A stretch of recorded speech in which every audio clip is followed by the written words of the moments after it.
سو تم لوگ اور جن کو تم پوجتے ہو اللہ کے خلاف کسی کو بہکا نہیں سکتے مگر اسی کو جو جہنم میں جانے والا ہے۔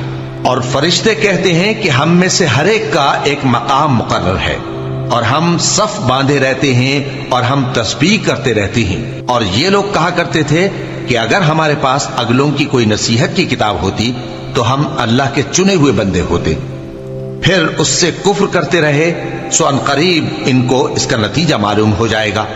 اور اپنے پیغام پہنچانے والے بندوں سے ہمارا وعدہ ہو چکا ہے کہ وہی مظفر و منصور ہوں گے اور ہمارا لشکر ہی غالب رہے گا۔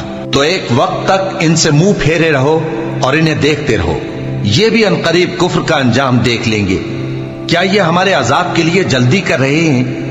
مگر جب وہ ان کے آنگن میں آ اترے گا تو جن کو ڈر سنایا گیا تھا ان کے لیے برا دن ہوگا، اور ایک وقت تک ان سے منہ پھیرے رہو اور دیکھتے رہو، یہ بھی ان قریب نتیجہ دیکھ لیں گے۔ یہ جو کچھ بیان کرتے ہیں تمہارا پروردگار جو صاحب عزت ہے اس سے پاک ہے، اور پیغمبروں پر سلام اور سب طرح کی تعریف اللہ رب العالمین کے لیے۔